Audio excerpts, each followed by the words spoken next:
Tendon stretch facing away. So Neil is seated onto his chair. He's gonna bring his feet onto the pedal. We're on 2 springs, medium to heavy, pressing the pedal slightly down. Having his hands gripped in front, he's gonna feel his belly connect up and in. Think like stomach massage or elephant. As he lifts his pelvis into the air, inhale.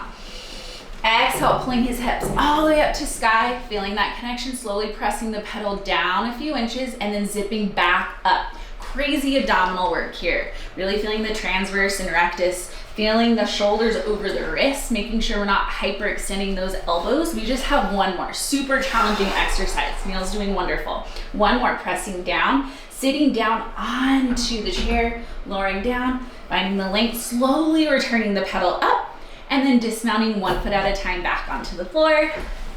And that is our tendon stretch facing away.